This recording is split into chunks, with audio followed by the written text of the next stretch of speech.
இயேசுவின் இரத்தம் ஜெயம். மேலும் ஆண்டவர் மோசேயை நோக்கி, பார்வோன் மேலும் எகிப்தின் மேலும் இன்னும் ஒரு கொள்ளை நோய் வர செய்வேன். அவன் உங்களை முற்றிலும் போக விடுவதோடு இங்கிருந்து உங்களை துரத்தி விரட்டி விடுவான். எனவே மக்கள் கேட்கும்படி அறிவியுங்கள். ஒவ்வொருவனும் தனக்கு அடுத்திருப்பவரிடமிருந்தும் ஒவ்வொருத்தியும் தனக்கு அடுத்திருப்பவரிடமிருந்தும் வெள்ளி அணிகலன்களையும் தங்க அணிகலன்களையும் கேட்டு வாங்கிக் கொள்ளட்டும் என்றார். எகிப்தியருக்கு இம்மக்கள் மேல் நல்லெண்ணம் உண்டாக செய்தார் ஆண்டவர். மேலும் மோசே எகிப்து நாட்டில் பார்வோனின் அலுவலர் முன்பும் குடிமக்களின் முன்பும் மிக பெரியவராக திகழ்ந்தார். மோசே பின்வருமாறு அறிவித்தார்: ஆண்டவர் கூறுவது இதுவே, நள்ளிரவு வேளையில் நானே எகிப்தின் நடுவே புறப்பட்டு செல்வேன். அப்போது எகிப்து நாட்டில் அரியணையில் வீற்றிருக்கும் பார்வோனின் தலைமகன் முதல் மாவரைக்கும் கற்களுக்கு பின் அமர்ந்திருக்கும் அடிமை பெண்ணின் தலைமகன் வரை உள்ள முதற்பேர் அனைத்தும் விலங்குகளின் ஆண்பால் தலையிற்று அனைத்தும் இறந்துவிடும். இதுவரை இருந்திராததும் இனி இருக்க போகாததுமான பெரும் புலம்பல் எகிப்து நாடெங்கும் கேட்கும்.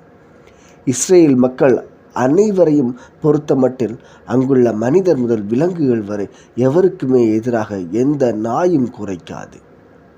இதனால் ஆண்டவர் எகிப்தியரையும் இஸ்ரேலையும் வேறுபடுத்தி செயலாற்றுகிறார் என நீங்கள் உணர்ந்து கொள்வீர்கள். அப்போது உன் பணியாளர்களாகிய இவர்கள் எல்லோரும் எனக்கு பணிந்து என் முன் தலை வணங்கி நின்று உம்மை பின்பற்றும் மக்கள் அனைவரோடும் நீர் வெளியேறிவிடும் என்று கூறுவார். அதன்பின் நான் வெளியேறி செல்வேன். இதன்பின் பொங்கிய சினத்தோடு மோசே பார்வோனை விட்டகன்றார். அப்போது ஆண்டவர் மோசேயை நோக்கி, பார்வோன் உனக்கு செவி சாய்க்க மாட்டான். எகிப்து நாட்டில் என் அருஞ்செயல்கள் பெருகிட இது ஏதுவாகும் என்று உரைத்தார். மோசேயும் ஆரோனும் இவ்வருஞ்செயல்கள் அனைத்தையும் பார்வோன் முன் செய்தனர். ஆண்டவர் பார்வோனின் மனம் இறுகிவிட செய்ததால் அவன் இஸ்ரேல் மக்களை தன் நாட்டிலிருந்து போகவிடவில்லை. எகிப்து நாட்டில் ஆண்டவர் மோசேக்கும் ஆரோனுக்கும் பின்வருமாறு கூறினார்: உங்களுக்கு மாதங்களில் தலையாயது இம்மாதமே. ஆண்டில் உங்களுக்கு முதல் மாதமும் இதுவே. இஸ்ரேல் மக்கள் கூட்டமைப்பு முழுவதற்கும் நீங்கள் அறிவியுங்கள். அவர்கள் இம்மாதம் 10ஆம் நாள் குடும்பத்துக்கு ஓர் ஆடு, வீட்டிற்கு ஓர் ஆடு என்று தேர்ந்தெடுத்து கொள்ளட்டும். ஓர் ஆட்டினை உண்ண ஒரு வீட்டில் போதிய ஆட்கள் இல்லையெனில் உண்போரின் எண்ணிக்கைக்கும் உண்ணும் அளவுக்கும் ஏற்ப அண்டை வீட்டாரை சேர்த்து கொள்ளட்டும். ஆடு குறைபாடற்றதாக கிடாயாக 1 வயது குட்டியாக இருக்க வேண்டும். தேர்ந்தெடுப்பது வெள்ளாடாகவோ செம்மறி ஆடாகவோ இருக்கலாம். இம்மாதம் 14ஆம் நாள் வரை அதை வைத்து பேணுங்கள். அந்நாள் மாலை மங்கும் வேளையில் இஸ்ரேல் மக்கள் கூட்டமைப்பின் அனைத்து சபையும் அதை வெட்ட வேண்டும். இரத்தத்தில் சிறிதளவு எடுத்து உண்ணும் வீடுகளின் 2 கதவு நிலைகளிலும் மேல் சட்டத்திலும் பூச வேண்டும். இறைச்சியை அந்த இரவிலேயே உண்ண வேண்டும். நெருப்பில் அதனை வாட்டி புளிப்பற்ற அப்பத்தோடும் கசப்பு கீரையோடும் உண்ண வேண்டும். அதை பச்சையாகவோ நீரில் வேக வைத்தோ உண்ணாமல் தலைக்கால்கள் உட்பாகங்கள் முழுவதுமாக நெருப்பில் வாட்டி அதனை உண்ணுங்கள். இதில் எதையுமே விடியற்காலை வரை மீதி வைக்க வேண்டாம்.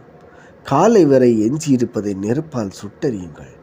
நீங்கள் அதனை உண்ணும் முறையாவது இடையில் கச்சை கட்டி கால்களில் காலணி அணிந்து கையில் கோல் பிடித்து விரைவாக உண்ணுங்கள்.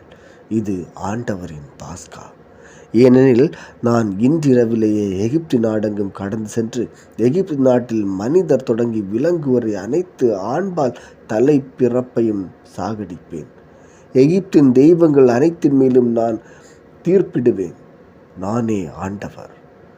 இரத்தம் நீங்கள் இருக்கும் வீடுகளில் உங்களுக்கு அடையாளமாக இருக்கும்.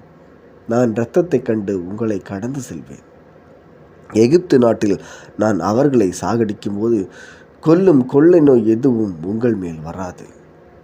இந்நாள் உங்களுக்கு ஒரு நினைவு நாளாக விளங்கும். இதனை ஆண்டவரின் விழாவாக நீங்கள் தலைமுறை தோறும் கொண்டாடுங்கள். இந்த விழா உங்களுக்கு நிலையான நியாயமாக இருப்பதாக. 7 நாட்களுக்கு புளிப்பற்ற அப்பங்களை உண்ணுங்கள். முதல் நாளிலேயே புளித்த மாவை உங்கள் வீடுகளிலிருந்து அகற்றிவிடுங்கள். ஏனெனில் முதல் நாள் தொடங்கி 7ஆம் நாள் வரை புளித்த அப்பத்தை உண்பவன் இஸ்ரேலிலிருந்து விலக்கி வைக்கப்படுவான். முதல் நாளிலும் 7ஆம் நாளிலும் நீங்கள் புனித அவை கூடுவதற்கு அழையுங்கள். இந்நாட்களில் எவ்வேலையும் செய்ய வேண்டாம். ஒவ்வொருவரும் உண்ண தேவையானதை மட்டும் நீங்கள் தயார் செய்யலாம். புளிப்பற்ற அப்ப விழாவை நீங்கள் கொண்டாடி வர வேண்டும். ஏனெனில் இந்த நாளில்தான் உங்கள் படைத்திரளை நான் எகிப்து நாட்டினின்று வெளியேற செய்தேன். நீங்கள் இந்நாளை தலைமுறை தோறும் கொண்டாடி நிலையான நியமமாக கொள்ளுங்கள். முதல் மாதத்தின் 14ஆம் நாள் மாலை தொடங்கி அம்மாதத்தின் 21ஆம் நாள் மாலை வரை புளிப்பற்ற அப்பம் உண்ணுங்கள். 7 நாட்களாக உங்கள் வீடுகளில் புளித்த மாவு காணப்படவே கூடாது. ஏனெனில் புளித்த அப்பத்தை உண்பவன் அந்நியனானாலும் நாட்டின் குடிமகனானாலும் இஸ்ரேல் மக்கள் கூட்டமைப்பிலிருந்து விலக்கி வைக்கப்படுவான். நீங்கள் புளித்த அப்பம் உண்ணாமல் உங்கள் உறைவிடங்களில் எல்லாவற்றிலும் புளிப்பற்ற அப்பத்தை உண்ணுங்கள்.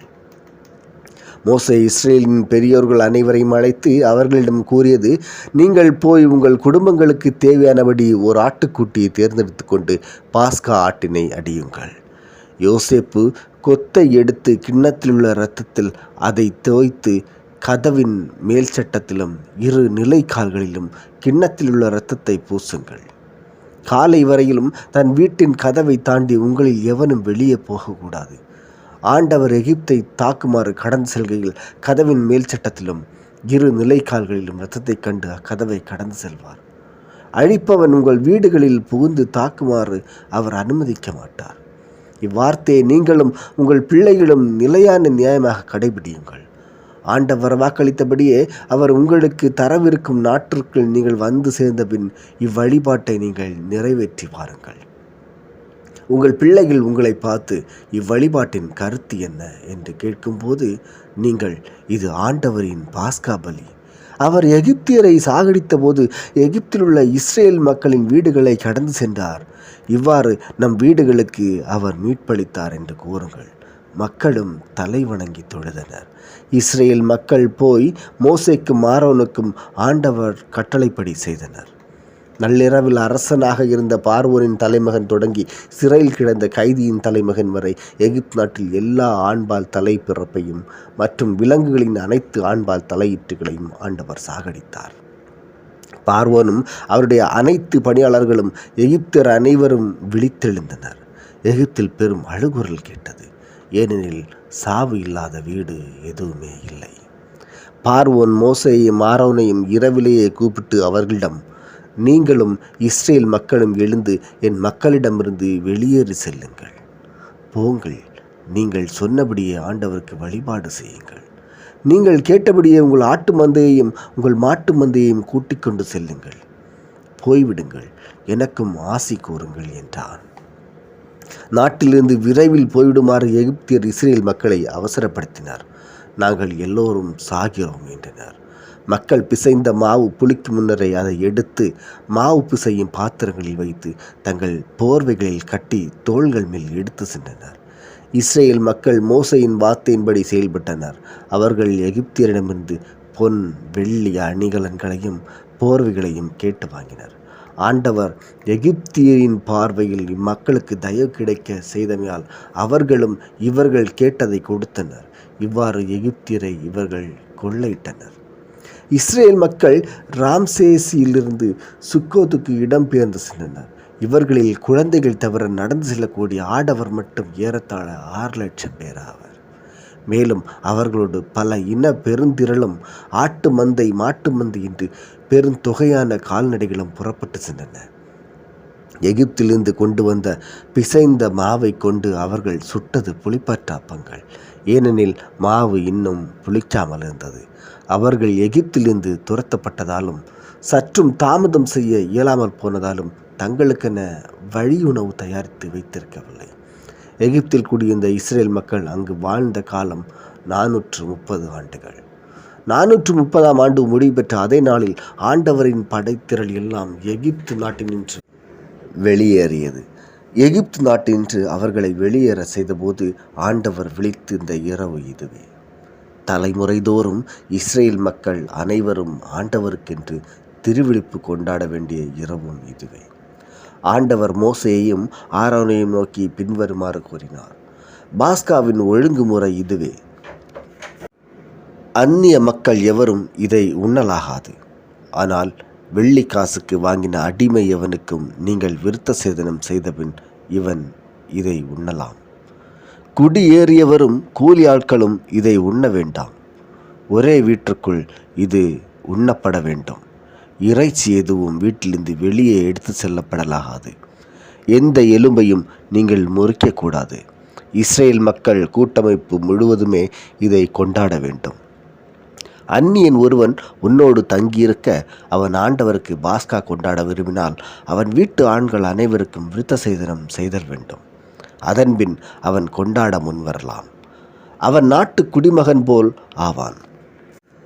ஆனால் விருத்த சேதனம் செய்து கொள்ளாதவன் எவனும் இதை உண்ணாதிருப்பானாக. நாட்டு குடிமக்களுக்கும் உங்களோடு தங்கியிருக்கும் அந்நியருக்கும் சட்டம் ஒன்றே. மோசேக்கும் ஆரோனுக்கும் ஆண்டவர் இட்ட ஆணைப்படி இஸ்ரேல் மக்கள் அனைவரும் செயல்பட்டனர். அதே நாளில் ஆண்டவர் இஸ்ரேல் மக்களை அவரவர் அணிவகுப்புகளின்படி எகிப்து நாட்டினின்று வெளியேற செய்தார். ஆமென்.